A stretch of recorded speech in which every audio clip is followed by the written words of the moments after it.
Iya,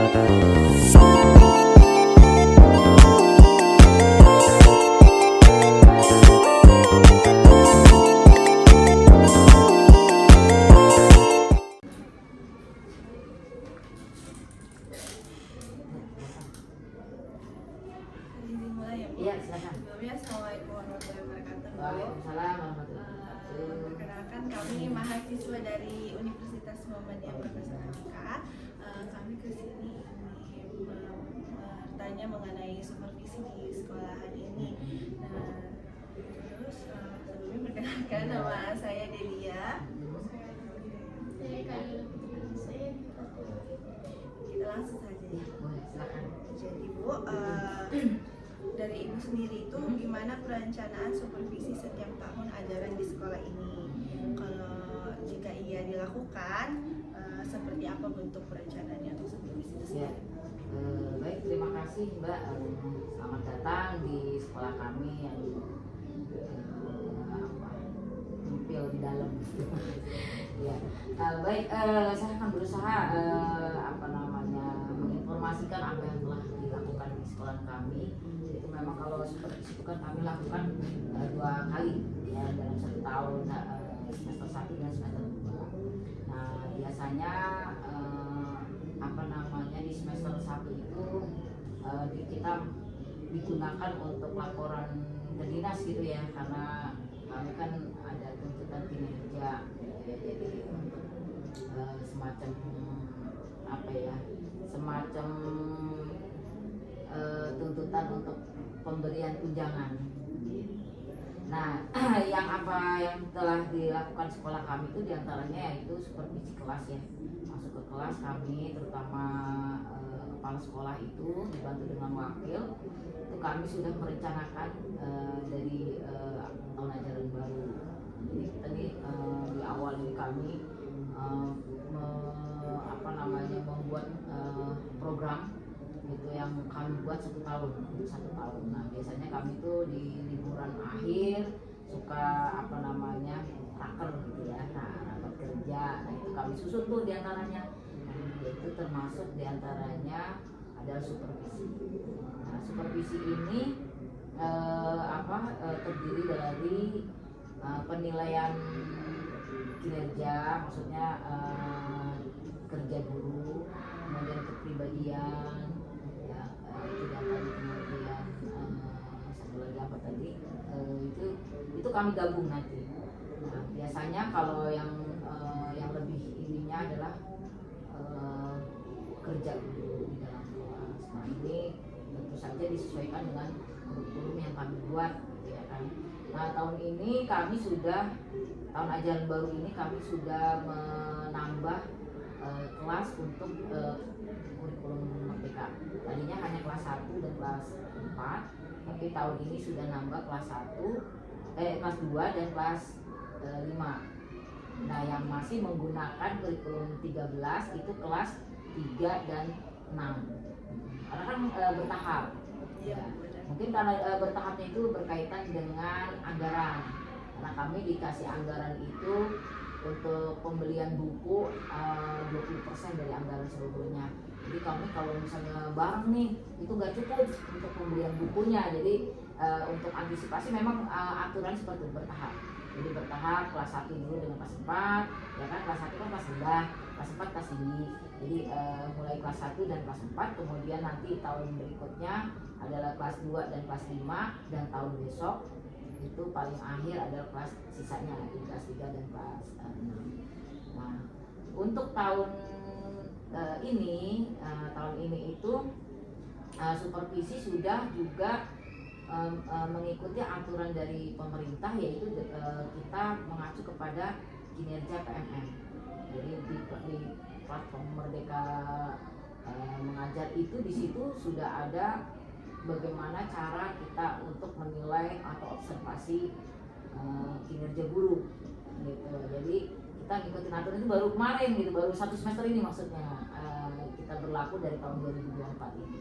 Nah, ini pun karena masih baru, jadi banyak juga yang belum paham lah gitu, sistemnya bagaimana gitu. Ternyata sistemnya sih sebenarnya sama aja, cuman di sini kita bisa di PMM ini kita bisa semacam tiktokan dengan guru, kita panggil dulu guru maunya bagaimana gitu, kita bisa diskusi dulu lah gitu, diskusi ketika nanti dipraktekkan di dalam kelas itu maunya seperti ini Bu gitu, nanti gini nanti ketika kita observasi harus sesuai dengan kemauan si guru itu gitu. Jadi artinya gini, sesuai dengan kaidah yang mereka dapatkan di PMM. Jadi kalau misalnya kalau yang untuk yang kurikulum merdeka kan kita sudah pakai modul ajar, bisa gitu, modul ajarnya tuntutannya seperti itu.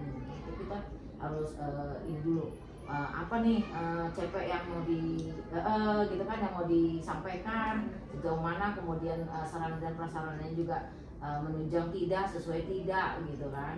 Nah seperti itu kita bisa, kalau bahas sekarang tuh tiktokan, kita panggil gurunya dan mohon sekali, oh iya oke baik, nanti kita masuk ke kelas, apa yang diinginkan di kelas itu instrumennya sesuai dengan apa ya kemauan guru gitu. Nah, bila misalnya kemauan guru misalnya maunya begini tapi pas prakteknya tidak sesuai, nah itu nanti diinput di PMN-nya berbeda, sehingga nanti munculnya ya karena sudah kita misalnya kan kemauannya dia misalnya saya inginkan apa namanya pembelajaran berdiferensiasi contohnya, tapi ketika praktek dia tidak menunjukkan pelajaran diferensiasi itu. Nah padahal saya sudah mencantumkan di PMM-nya itu misalnya dia maunya kan pembelajaran berdiferensiasi. Nah akhirnya ketika kita observasi ternyata tidak sesuai, kita masukkan ke apa namanya ke PMM-nya itu, muncullah nilai.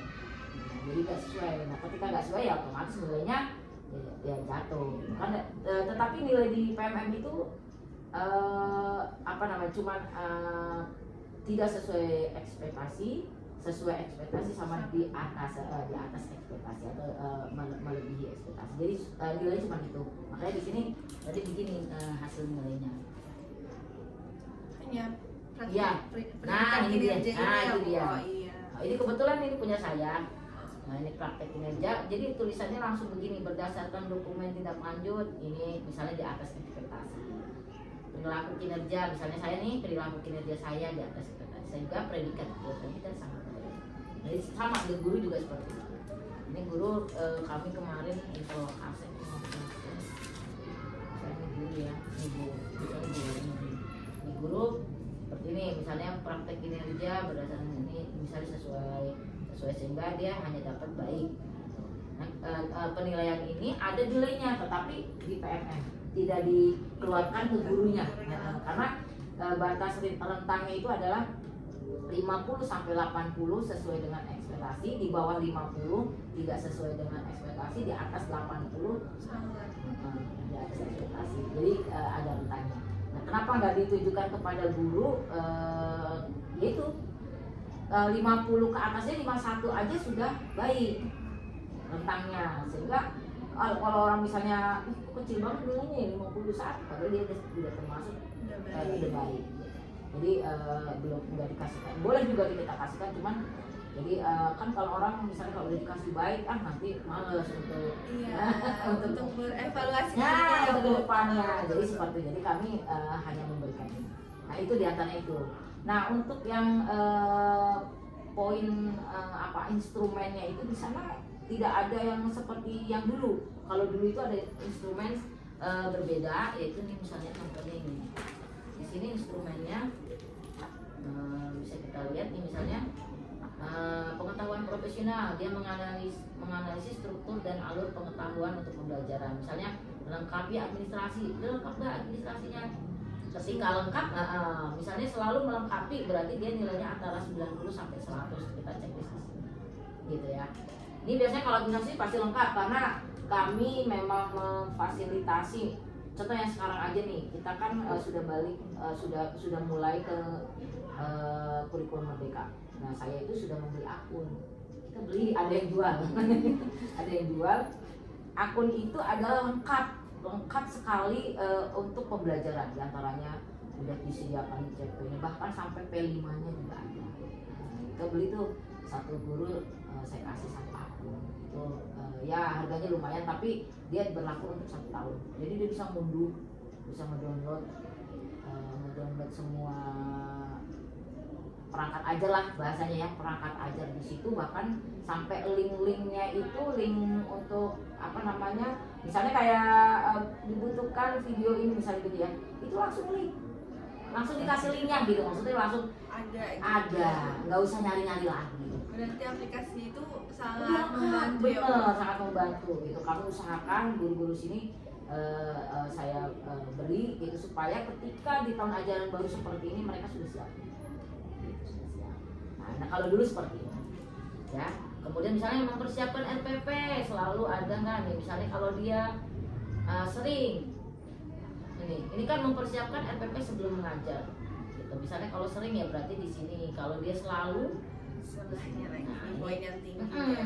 gitu. Dan ini instrumennya seperti ini kalau yang dulu, yang itu sebelum tahun sekarang, sebelum tahun 2020, ini tahun 2023 kalau nggak salah kemarin itu. Jadi ini kita manual dulu gitu ya kan, manual kita ini kasih nama ini, nanti setelah akhir baru kita akan di total ini jumlahnya berapa, ketemulah misalnya nilai sekian, ya kan?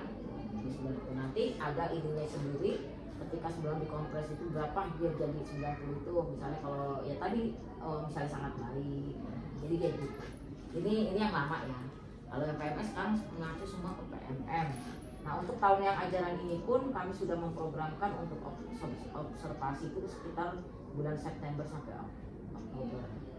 Gitu. Jadi persiapan dari sekarang nih, persiapan ini dulu perangkat ajarnya.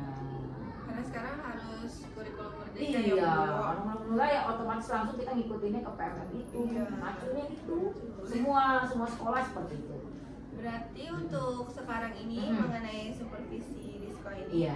tentunya saja pasti kan sesuai dengan kebutuhan Jadwal, gurunya iya, betul. sendiri, terus juga siswanya kayak harus kayak gimana, dan juga harus mengikuti peraturan yang ada sekarang untuk supervisinya itu sendiri ya Bu. Terus juga dari supervisi ini kompetensi guru seperti apa yang Ibu harapkan dari hasil supervisinya? Iya, tentu saja kompetensi yang diharapkan itu ya yang sesuai dengan aturan pemerintah ya. Kalau aturan pemerintah yang sekarang ini kan memang larinya ke kurikulum merdeka. Ya saya mengharapkan semua guru sudah memahami kurikulum merdeka ini gitu. Ternyata kurikulum merdeka itu justru lebih mudah kalau secara ini. Memang kalau di ini tuntutannya gini, arti gini, kalau kurikulum merdeka itu ketika dilaksanakan oleh anak-anak yang seperti kakak-kakak ini gitu, yang anak zaman sekarang itu, mereka nggak kesulitan karena sudah bisa IT-nya sudah bagus, mengakses apa kan, karena ininya seperti itu ya gitu. Jadi dibuat platform itu memang sedemikian rupa sehingga yang punya kemampuan di bidang IT itu ya sangat mudah. Tapi bagi yang guru-guru yang bahasanya gaptek gitu ya, yang masih jadul, susah ya. itu memang berat Mbak. Jadi memang kayaknya wah kurikulum ini Susah saya banget. nggak bisa ngikutin Bu, gini-gini. Kenapa gimana nggak bisa?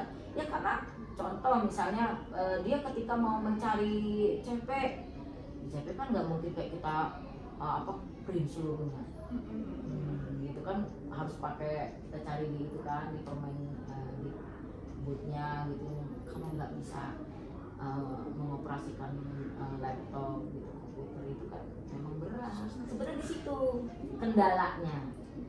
Nah alhamdulillah di sekolah ini tinggal ya 10% lah yang tidak menguasai itu, sehingga kami bisa berjalan sampai ke itunya. Itu harapan saya adalah guru-guru bisa mengikuti apa yang diinginkan oleh pemerintah, yaitu melalui platform Merdeka. Itu berarti itu termasuk sumber salah satu untuk merancang Betul. segala sesuatu RPP proposalnya gitu ya Bu. Terus tadi kan Ibu bilang tantangan tuh Bu dalam penggunaan IT sekarang. Nah itu betul. dari sekolah sendiri gimana caranya membantu guru tersebut Bu? Iya, kami otomatis nih kami arahkan yang bagi yang belum ini mampu itu paling enggak minta pendampingan daripada temannya itu yang sudah bisa. Soalnya kalau patah semangat kalau yang memang nggak ngerti ya, jadi udah takut duluan bahasanya tuh, bu, saya mau yang jadul aja gitu. Nah kalau yang jadul itu kan biasanya kebanyakan ceramah metodenya ceramah, sedangkan yang sekarang dituntut metode itu adalah praktik, project, jadi langsung searching. Misalnya kalau misalnya ini tentang ini, misalnya tentang sejarah, kita langsung bisa putarkan videonya, bisa cari informasi di internet lah. Tapi kalau yang jadul kan dongeng. Ini anak-anak sekarang pun nggak ini, bosan. Ya, karena anak sekarang. Iya, anak sekarang apaan dongeng begitu kayak gitu. Jadi mereka tidak menarik. Nah inilah yang sebenarnya kendala, tapi insya Allah di sekolah ini ya alhamdulillah maksudnya bisa karena sekian persen yang lebih menguasai, jadi itu bisa teratasi. Kita balik lagi nih Bu, ke bagian yang sumber tadi Ibu bilang. Dari sumber itu sendiri pasti kan ada plus dan minusnya Bu. Nah untuk plusnya kan tadi Ibu bilang sangat membantu. Nah untuk minusnya sendiri dari sumber yang Ibu gunakan untuk membuat RPP untuk membantu guru-guru tersebut. Ya minusnya yang pertama memang kita biaya harus disediakan ya. Maksudnya dalam arti tadi yang seperti membeli akun itu kan butuh biaya gitu. Memang kalau banyak sekolah juga yang aduh misalnya kita belum ada nih di anggarannya gitu, belum ada untuk pembelian ini atau tidak dianggarkan di RKAS, gimana caranya gitu. Kalau saya walaupun tidak dianggarkan di RKAS, kalau memang ada budget atau kelebihan dana misalnya untuk perawatan ya, misalnya kita perawatan nih gedung misalnya gitu, ternyata ada lebih, kita bisa alihkan ke situ. Nah itu memang sebagian sekolah-sekolah itu merasa berat ya untuk pemenuhan itu, atau itu biarin aja lah guru sendiri yang nyari gitu.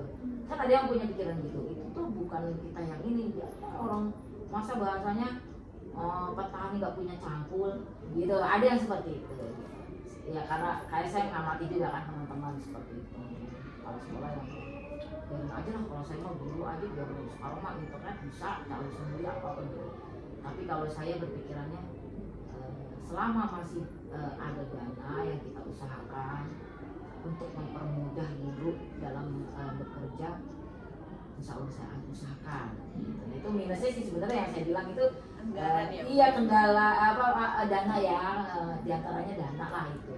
Tapi juga ada juga minus yang secara umumnya adalah ya dibilang minus juga ini, tapi dibilang ini juga karena sekarang itu jadi guru fokus sama karena belajar, baru belajar dan lain-lain, harus mempersiapkan itu, jadi tidak fokus kalau kata saya ya, tapi itu ini pribadi saya, tapi nggak tahu secara umum itu. Jadi untuk ini kan ke siswa apa ya bahasanya apa, untuk ini jadi agak berkurang. Jadi gini maksudnya, kalau bahasa ini, kalau zaman dulu kan ke anak itu misalnya dibimbing yang ini, karena sekarang tuntutannya misalnya kalau guru itu udah capek dapat udah penting ini, jadi kayak hubungan ke anak itu agak berkurang, hubungan antara guru sama muridnya sendiri. Jadi secara apa nih ya, secara nalurinya itu karena tuntutan guru juga banyak, dia itu harus harus memenuhi, misalnya nih kan PMM ini kan tadi tidak hanya dia observasi, tetapi dia juga harus memiliki sertifikat workshop, sertifikat itu tuntutannya dari situ sekian persen kalau nggak salah itu. Jadi kadang-kadang juga orang dinas misalnya mencantumkan nama si A misalnya guru wali kelas 6 misalnya gitu, padahal dia lagi mengajar tapi dia dituntut juga sambil Zoom. Itu akhirnya terpecah sehingga untuk pembelajarannya kurang maksimal. Itu diantaranya kalau menurut saya minusnya seperti itu. Harusnya kan orang dinas pun ataupun ini ketika ada workshop maupun apa ya di hari libur gitu, di hari senggang, jangan di jam pembelajaran saat ngajar ya. Karena begitu orang dinas kan memang mereka kenapa seperti itu, karena mereka juga dituntut untuk kinerja dia. Dia kinerjanya tidak sesuai dengan kita, maksudnya waktunya beda. Misalnya kayak kita waktu libur kemarin, saya juga dipanggil misalnya dalam ini suruh ngisi macam-macam gitu. Nah ketika ini, nah ini kan sebenarnya kita udah libur, iya. Kalau atasan kan udah libur, maksudnya struktural kan udah libur. Nah dia kan hari itu juga harus laporan. Nah inilah kendalanya juga udah pas gitu. Nah ini minusnya seperti itu juga. Kan kalau tadi tuh kayak dari pihak guru segala macam untuk kendala. Nah dari ibu sendiri nih, dari ibu sebagai kepala sekolah ke guru yang ada di sini, dari ibu sendiri itu ada ngerasa kendala apa gitu? Ada sih Mbak, ada. Karena ini yang pertama saya mau cerita juga ketika saya baru datang. Saya kan di sini baru 2 tahun ya, 2 tahun itu biasa ketika ada kepala sekolah baru yang punya kebijakan baru gitu, itu mereka ya nggak serta merta langsung welcome, langsung oke deh kita ikut gitu. Nah, seperti itu ternyata ya setelah saya ini, oh iya kalau sekolah baru kita datang itu kita punya kebijakan. Contoh saya kan memberlakukan di sekolah ini kalau dibilang ini ekskul itu TIK ya, TIK. Kenapa? Karena kelas tinggi itu ketika kelas 5 itu kan mereka harus mengisi asesmen nasional HNBK tuh. Nah kadang yang tidak tahu, bukan tidak tahu, yang di rumahnya tidak pernah memegang laptop atau memegang iya komputernya, nggak tahu Bu, ini kan agak susah. Nah akhirnya saya punya pikiran, karena kita itu sudah punya komputer lab, maksudnya ruang NBK khusus, masa sih cuma dipakai cuma 1 tahun sekali ketika NBK aja gitu. Nah akhirnya saya punya inisiatif bahwa ini kayaknya kelas tinggi nih perlu nih dari kelas 4, 5, 6 perlu ada pelajaran TK. Walaupun pelajaran TK itu kan mulainya biasanya di SMP ya. Nah, tapi di sini memang saya pikir memanfaatkan ruang NBK aja gitu. Akhirnya ya udah saya bikin jadwal itu ya, mereka agak pasti ya pulangnya jadi jam 1 misalnya gitu. Ya udah kan cuma seminggu sekali saya bilang gitu. Ya silakan anak-anak suruh bawa makan ketika pulangnya agak gitu, bawa makan ini atau boleh dianterin gitu makanan oleh orang tua karena pulangnya agak siang. Awal-awal ya mereka, ibu terlalu apa ya, terlalu memaksakan atau ambisi ibu pengen begini gitu. Ya itu tantangan itu. Rangkul ya Bu. Iya, jadi kan kita pelan-pelan ya gitu. Kadang ada yang juga senior yang usianya lebih daripada saya, kadang mereka menganggap menganggap remeh lah ya. Ada yang seperti yang tadi saya bilang, padahal dituntut zaman sekarang itu sudah harus kurikulum merdeka, dia udah merasa kesulitan, jadi mereka seolah-olah memusuhi pribadi saya, seolah-olah gitu. Kayaknya pas ada ini jadi begini-gini, padahal sebenarnya seluruhnya sama, seluruh sekolah sama gitu. Nah ini juga kendala saya untuk bagaimana mereka bisa memahami pembelajaran yang sekarang gitu, maksudnya aturan yang ada, kemudian dia tuh harus gini loh, harus memahami bahwa sekarang itu udah teknologinya udah canggih, jadi udah nggak ada lagi yang nggak bisa gitu. Harus bisa. Guru kan memang harus Bisa kan, harus berubah gitu. Saya pribadi aja walaupun kita udah 50 tahun ke atas, tapi kan memang harus. Jadi ya alhamdulillah sih kalau zaman saya sih, mungkin usia-usia kayak saya sih masih bisa mengikuti ya. Kalau ketika dulu kuliah juga udah menggunakan walaupun laptop jadul ya, yang pakai dulu mah apa ya, yang nggak ada mouse, yang saya tuh malah lupa dulu. Padahal saya dulu ingat misalnya kontrol ini untuk ini, kontrol bisa kontrol yang untuk kopi, kontrol C ya. Sekarang malah pada lupa karena sudah terbiasa menggunakan yang mouse gitu kan ya. Ya itu kan perubahan ini, tapi kan kita harus mengikuti. Nah, yang sama sekali zaman dulu nggak ini, yang senior sekarang udah mau pada pensiun itu, Bu saya nggak bisa ini udah kayak gini. Itu kan jadi gimana ya, itu kesulitan saya untuk bisa merangkul mereka yang ayo kita memajukan sekolah gitu secara ini sesuai dengan visi misi kita itu untuk kesulitan di situ. Karena mungkin ibu masih baru, Karena saya masih harus baru. bersosialisasi Betul. lagi di sini.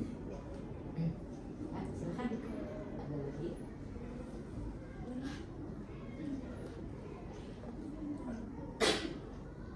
Tadi tuh kita nanyanya mengenai berarti kan itu sebelum melakukan Betul. pelaksanaan supervisi. Sekarang kita ke bagian pelaksanaan supervisi Pelaksanaannya sendiri. iya. Supervisi apa aja sih Bu yang sudah Ibu jalankan di sekolah ini dan mengapa dilaksanakan supervisi tersebut? Boleh berikan gambaran dalam hal apa aja nggak Bu? Kayak pelaksanaannya gitu. Iya. Yang sudah kami lakukan supervisi otomatis adalah kinerja guru ya. Yang pertama adalah supervisi kelas, jadi masuk ke kelas, duduk di kelas, ikut belajar, mengamati bagaimana guru itu mengajar sesuai enggak dengan kaidah-kaidah yang sekarang, tuntutan sekarang gitu kan. Kemudian supervisi selain itu juga kita supervisi aset gitu, jadi aset barang yang ada yang di kelas, misalnya contoh di kelas itu tempat duduk, meja, kursi siswa maupun guru, kemudian peralatan yang lain aset yang ada itu apakah sudah memenuhi atau misalnya ada yang rusak, ada yang apa, itu juga kami perlu supervisi gitu. Jadi karena kan ketika di kelas itu kan yang tanggung jawab adalah wali kelas. Misalnya lemarinya rusak misalnya, tapi kalau nggak ada laporan kita nggak supervisi kan nggak tahu. Itu yang saya lakukan itu juga ya, selain supervisi kinerja gurunya, saya juga ada supervisi barang atau aset yang disebutnya. Nah, supervisi yang kinerja ini otomatis mereka memang dituntut kinerjanya sesuai enggak dengan ini, kemudian ada enggak evaluasi yang anak-anak harus lakukan gitu kan. Kadang-kadang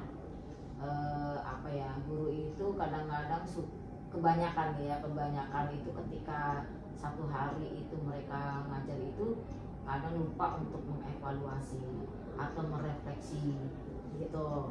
Jadi ya untuk biar sesuai dengan relnya gitu, jadi kan harus ada supervisi gitu. Jadi kalau nggak ada kayak gitu mereka udah santai aja, bodo amat, nggak dinilai, bodo amat nggak ini. Nah itulah gunanya seperti itu. Jadi kita sesuaikan dengan kemauan atau ini dari atasan seperti itu.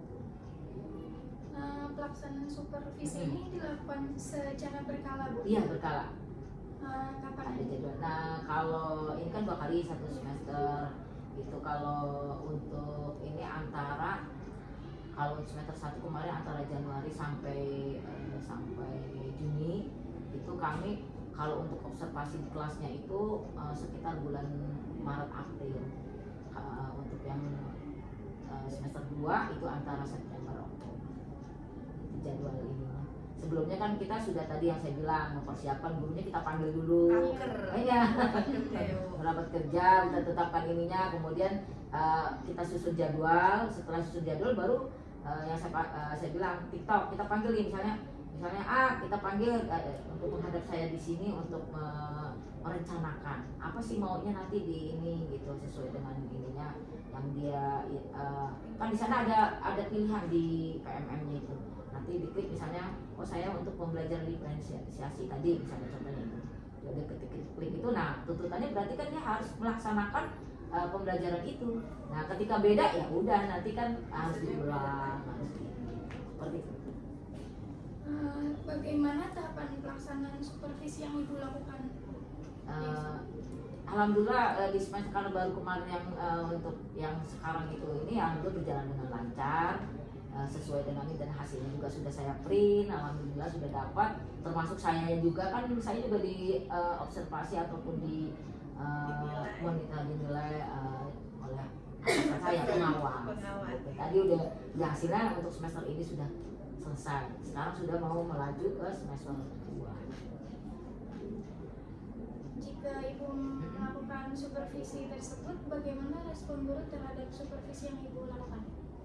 Ya responnya ya mereka ya senang juga sih, maksudnya senang dalam arti, cuman kalau kemarin karena yang baru ya masih meraba-raba gitu ya, jadi masih kami maklumi kalau ada kesalahan maupun apa namanya, karena kami juga contoh misalnya ini kok ketika saya sudah mengirim ini kok belum ada feedback dari kepala sekolah, ternyata sampai saya dilihat belum muncul gitu, jadi itu ini juga ya, maksud termasuk minusnya karena berlakunya kan untuk semua pegawai se-Indonesia kalau nggak salah itu aplikasi itu. Jadi kadang error gitu. Atau kadang ketika ini muncul nama-nama guru yang sudah pensiun yang ada itu juga kendala. Ya namanya juga aplikasi baru. Iya. Seperti itu. Jadi Ibu melakukan supervisi ke guru tersebut ini sudah ada jadwalnya atau Ada memang jadwal. dadakan? Ada jadwal. Oh, ada jadwal. Kan tadi saya bilang. Jadi kan misalnya Januari sampai Juni batas ininya, tapi kami melaksanakan penilaiannya adalah di bulan April Maret, April. Nah itu kan dari Januari ke Maretnya kan kita persiapan. Nah itu tadi saya bilang persiapan itu udah dikasih jadwal.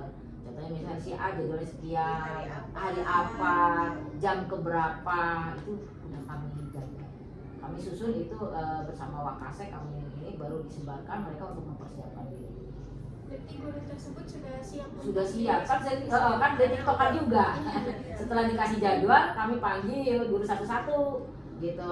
Misalnya kayak gini ada yang nggak ngajar, misalnya lagi agama nih, saya lagi pelajaran agama kan guru kelas nggak ngajar, nah saya panggil, nanti kita buat schedule-nya bagaimana, apa yang di tuntutannya apa yang nanti itulah bahan saya untuk apa namanya menilai dia itu sesuai nggak apa yang harapan dia, yang sesuai ininya gitu, yang dia pilih gitu, yang dia harapkan.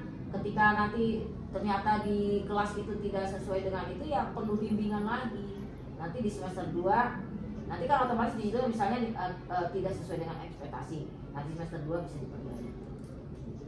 Saling membantu ya Bu. Selanjutnya ada nggak sih Bu kendala yang dihadapi setelah melakukan supervisi, baik itu dari internal atau Iya. eksternal?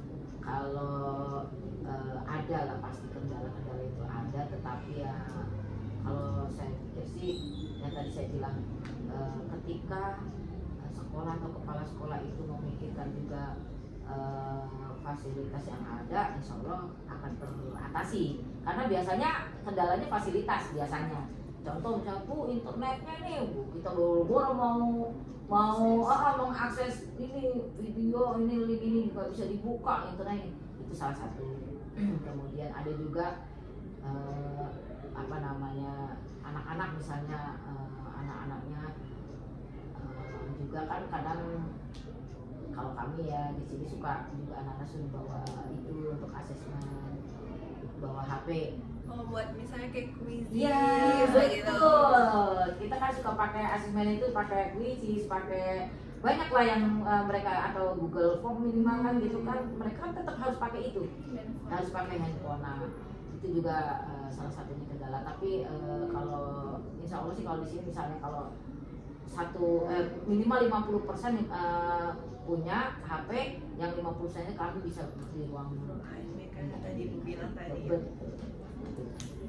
Selanjutnya Bu, faktor apa saja yang mendukung pelaksanaan supervisi dapat bisa dilakukan secara maksimal? Faktornya, Ya.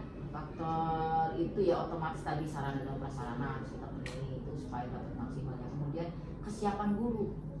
Nah tadi udah dikasih jadwal, kalau kita nggak dipanggil begitu tadi yang saya bilang, mereka nggak siap. Kadang kan ya namanya kesibukan mereka juga, jadi harus kita panggil. Nih loh, nanti ibu harus buat ininya, gitu ya, harus buat ininya, nanti gini. Jadi harus kita apa ya? Kita bimbing, kan memang perlu bimbingan, Ya Bu. perlu bimbingan supaya hasilnya maksimal. Gitu. Gak mungkin kan kalau kita nuntut yang memaksimalkan tapi kita gak bimbing ya, jadi juga gimana ini maksudnya mau ibu bagaimana gitu, jadi nggak sinkron. Jadi untuk mensinkronkan itu tadi kita panggil, kita tiktokan, ibu nanti begini ya, nanti ini oh ibu ternyata ini tadi pembelajaran ini berarti nih bu, ibu harus punya asesmen diagnostik dulu. itu dia untuk pembelajaran diferensiasi ini contohnya. Jadi ibu harus tahu juga anak mana yang punya kebutuhan khusus, yang lemah.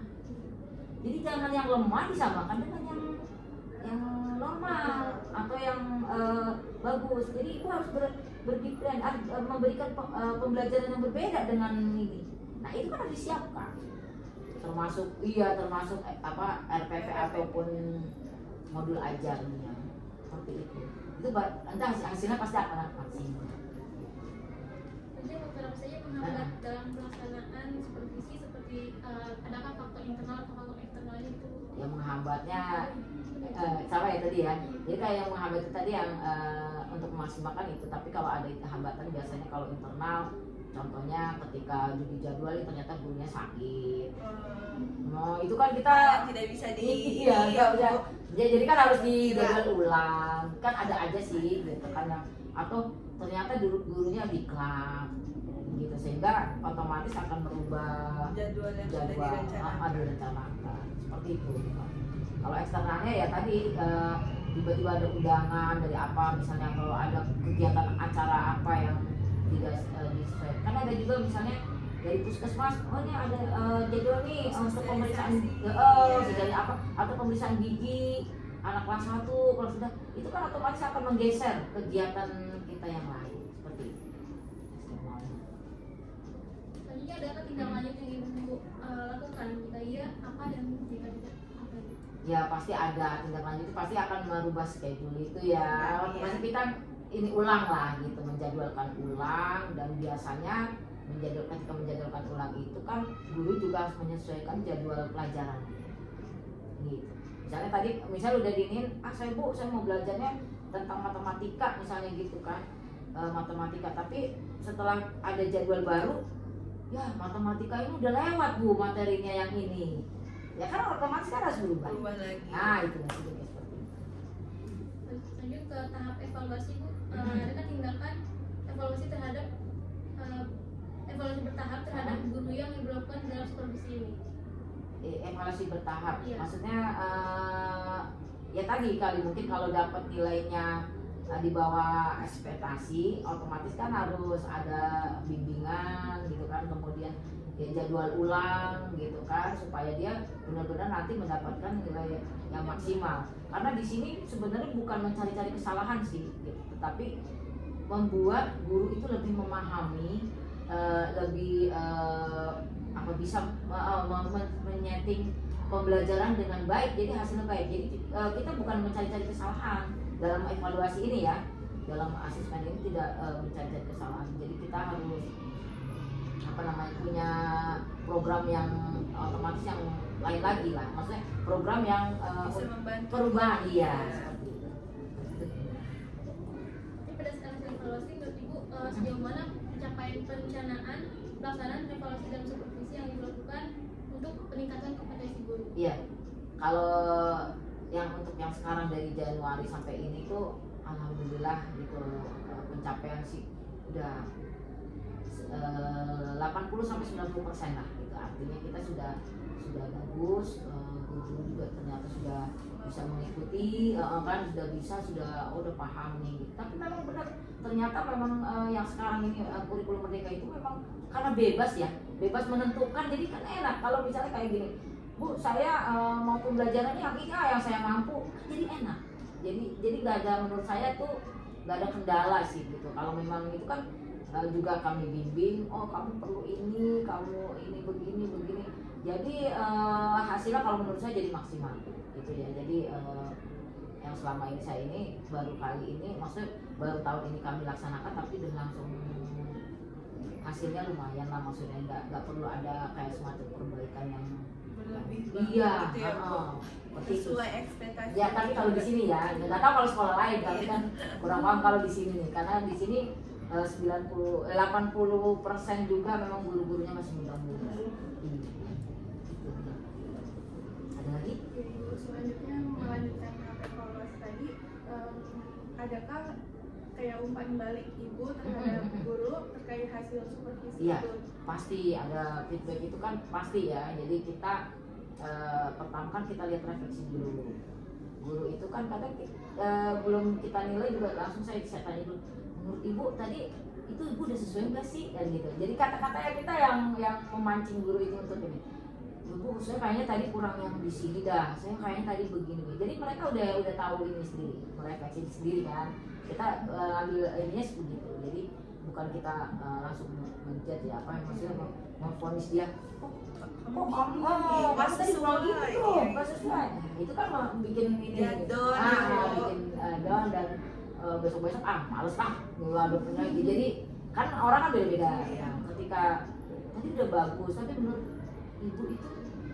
ibu tuh mana sih yang kurang? Jadi justru dia sendiri yang menilai. Bisa nilai dirinya ya Bu. Kan dari refleksi mereka, kadang-kadang juga ini baru nanti kita kasih bimbingan dan lain-lain gitu. Mungkin ininya seperti itu. Selanjutnya ada kendala nggak Bu kalau sudah melakukan evaluasi? Kendala sih sejauh ini saya dulu waktu belum jadi kepala sekolah pun kadang-kadang sudah diminta untuk membantu gitu ya. Jadi secara umum sebelum ada kita antisipasi lah gitu. Kita juga bisa mengantisipasi sebelum terjadi. Jadi kendalanya ya minimal gitu, minimalisir terjadinya kesalahan gitu, dibalik gitu. Selanjutnya, apakah Ibu melakukan tindakan berdasarkan hasil evaluasi, supervisi untuk memecahkan masalah yang dihadapi guru? Ketika di supervisi, Iya. misalnya ada masalah gitu. Oh ya itu kan benar kan tadi saya sudah bilang kalau misalnya dia ada masalah tapi bukan kita yang ngasih tahu masalah itu, biar kita gali dulu di mana permasalahan yang ibu hadapi gitu. Misalnya, kalau saya kayaknya ini deh Bu, saya tadi anak-anak kurang semangat. Oh berarti nanti baru kita kasih masukan. Kayaknya kalau untuk memberikan adakah SBQ. Iya. Nah itu kan diantaranya solusinya seperti itu. Kita kasih solusinya tapi sebelum kita bukan mau kita yang memutuskan, tapi guru dulu kita cari guru itu kira-kira di mana sih. Ibu kayaknya tadi anak-anak langsung tegang deh, ada ibu di belakang misalnya gitu kan, guru suka begitu ya. Jangankan anak-anak ya, gurunya juga mungkin juga Jadi muridnya ngikut ya, gurunya. gurunya jadi udah tegang duluan, jadi anak-anak jadi kayak diem aja gitu. Nah gitu walaupun kita sudah tahu permasalahannya, ini guru ternyata bisa membuat anak misalnya semangat ceria gitu jadi mungkin tapi tetap saya tanya ya apa itu tadi ibu kayaknya anak-anak jadi ikut tegang deh, ibu duduk di belakang misalnya gitu, karena kan memang saya duduk di belakang misalnya gitu. Walaupun saya juga kadang-kadang suka berinteraksi sebelum apa yang sudah anak-anak jangan ini ya, anggap aja ibu gak ada, ibu pengen lihat atau ibu pengen belajar bareng dengan kalian gitu. Jadi mereka sebenarnya udah saya tumbuhkan seperti itu gitu semangatnya gitu. Tapi kan lain-lain ya, kita ada di kelas ini langsung pada diem. Nah nanti saya bilang ya, nanti kalau kayak gitu ibu ada kan main-main dulu lah sekitar 10 menit dan baru kita masuk lagi belajar. Kalau anak-anak udah kelihatan bosan buat lagi itu contohnya. Berdasarkan hasil evaluasi, adakah hal yang kurang atau kurang maksimal dalam melaksanakan evaluasi? Ya kalau kekurangan tadi pasti ada, tetapi itu udah kami minimalisir ya, karena sebelumnya sudah ada komitmen dengan guru, kesepakatan. Tadi yang tiktokan itu tuh namanya kesepakatan apa nih yang akan dimunculkan guru itu di dalam kelas, sehingga insya Allah sih jadi kesalahannya minimal, jadi nggak fatal lah maksudnya. Nggak, kalau bahasa sekarang anak sekarang tuh nggak, guru itu nggak mati gaya ya, karena kita sudah mengirimkan alurnya gitu. Kadang ya dengan ini kadang banyak yang mati gaya atau melenceng dari alur yang kita. Nah, kalau nggak sepakatan ya nggak ada kesepakatan dari awal. Tapi karena kita sudah ada kesepakatan dari awal, mereka benar-benar mempersiapkan gitu. Dan sebenarnya gini juga namanya evaluasi gini. Ada yang bilang begini, Bu, ya namanya mau dinilai ya segala apa aja guru pasti lakukan. Emang betul sih seperti itu ya. Walaupun hari-harinya mungkin tidak pernah ngasih SBQ misalnya gitu, ketika dinilai aja nih ada FB dan tapi minimal mereka tahu yang benarnya bagaimana, yang bagusnya yang bagaimana. Ya, saya kan nggak mungkin juga selalu nongkrong di kelas, tapi minimal mereka tahu ketika anak-anak itu harus bagaimana. Gitu aja. Ini pertanyaan terakhir ya. Menurut penilaian Ibu ada hal atau bantuan tertentu nggak untuk meningkatkan hasil supervisi? Kadang ya ini mah ini ya namanya secara personal itu kan memang ada guru yang memiliki kepribadian yang apa dibilang ya kita tahu kan ya kalau beda ya ada yang cepat marah misalnya gitu kan emosian apa-apa gitu kan itu kan perlu penanganan khusus itu ya.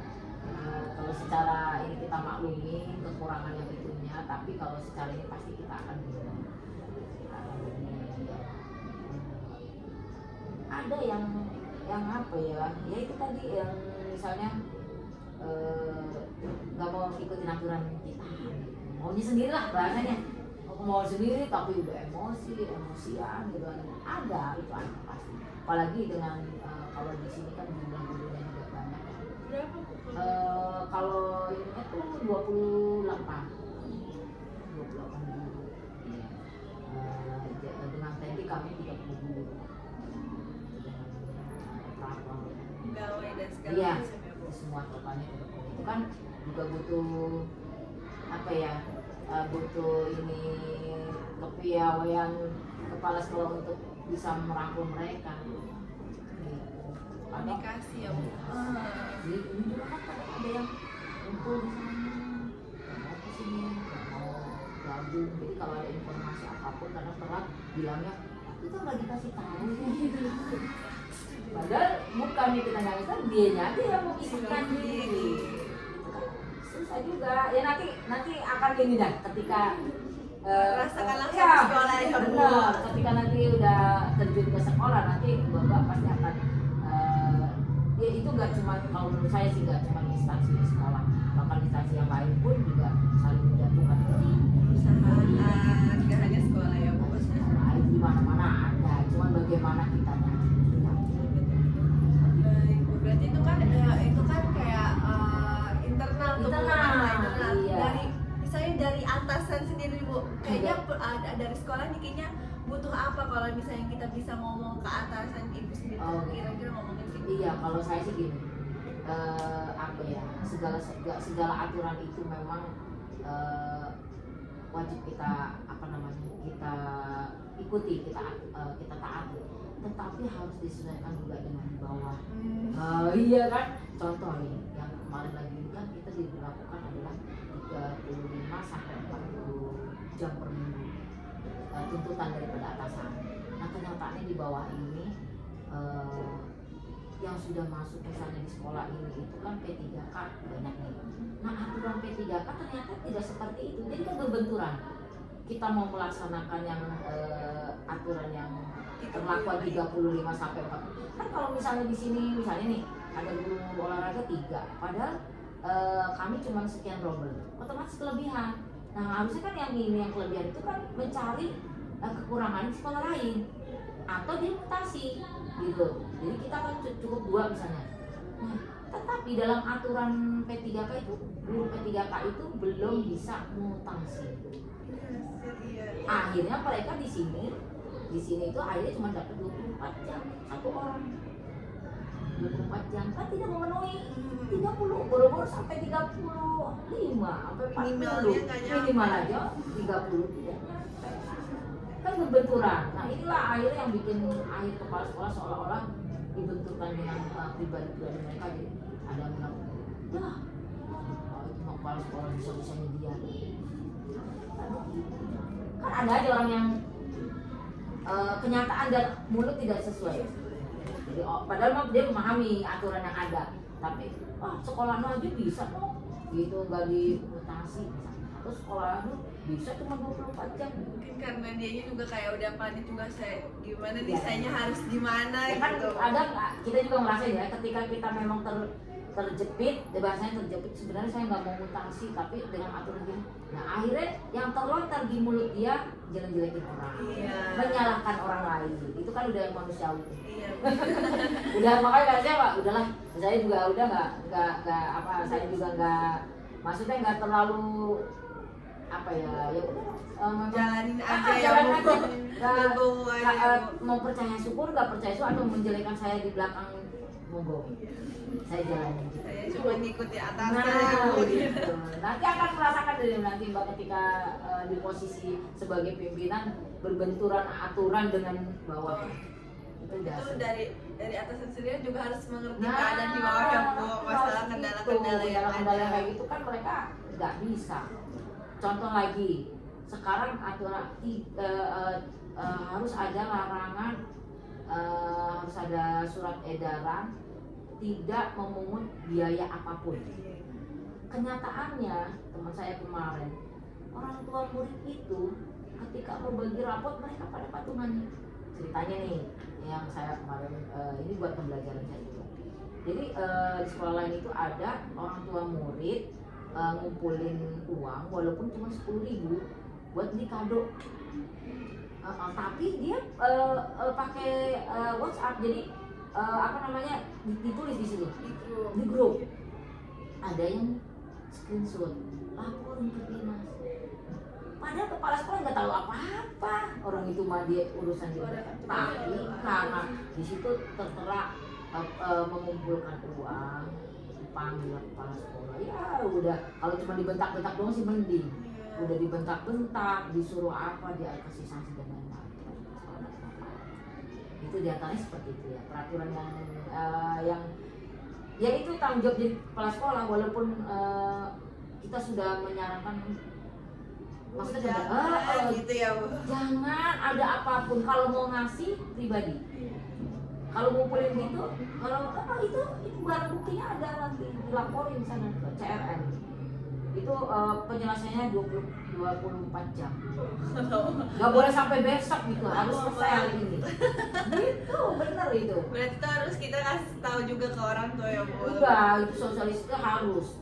Tapi ya itu saya bilang, kita sudah mau ini, tapi inisiatif orang tua itulah yang terlalu ya. Dan biasanya yang melaporin itu ngasih enggak, tapi dia biasanya. Nah, dia yang beratan untuk ikut itu, tapi dia juga dibilang nggak mau ikut serta, ujung-ujungnya nggak ikhlas, nggak ikhlas, akhirnya dia lapor. Inilah yang jadi masalah. Gitu. Itu tanggung jawab benar-benar Harus diperhatikan banget ya Bu. Iya, mungkin cukup nih Bu untuk iya. pertanyaan kita. Ucapin terima kasih. Sama-sama. Mudah-mudahan apa yang saya sampaikan bisa diambil intisarinya. Kadang-kadang saya juga bicaranya suka melebar-melebar Pak gitu kan. Ya, jadi ya diambil intisarinya dan bisa dijadikan untuk bahan apa yang Project kita luas. Ya, makasih juga udah ngeluangin waktu ya Bu. Sama-sama. Kalau apa-apa kesini aja nggak apa-apa. Saya asal dikasih tahu dulu, takutnya ada jadwal saya keluar gitu kan. Insya Allah saya bisa. Ya. Tapi ini habis ini ngapain lagi nih Pak? Nah, ini kan untuk UAS ya? Iya. UAS itu libur. Kata Bima gini, nih aku pengen ini banget deh libur nih, kayak udah capek banget ini. Ada aku kemarin tuh malah nari, habis itu ada nari ya. Ini habis nih saya mau nari. Oh, itu nari. Saya juga dulu gitu, kan saya di PGC juga. Iya, Bu. Nari, nyanyi, kemudian malah nari itu dulu mah kita harus ngarang sendiri. Kita juga Sama. Oh iya. Ngarang sendiri. Tapi mungkin sekarang lebih kebantu aja, ada banyak Nah, kalau sekarang banyak referensi. referensinya banyak kan di video-video. Kalau dulu kan enggak, jadi ya ininya aja. Bahkan dulu saya ingat banget tuh dosennya itu malah yang ngiringin langsung piano musiknya. Enak Bu. Ya nggak enak, kita nggak bisa apa ya, kaku jadi kalau kata saya gitu, karena gerakan nih ini kadang-kadang dia juga lagi capek, ini berhenti ngulang lagi dari awal kan. Kalau kaset atau video kan nggak enak. Itu kendalanya gitu loh.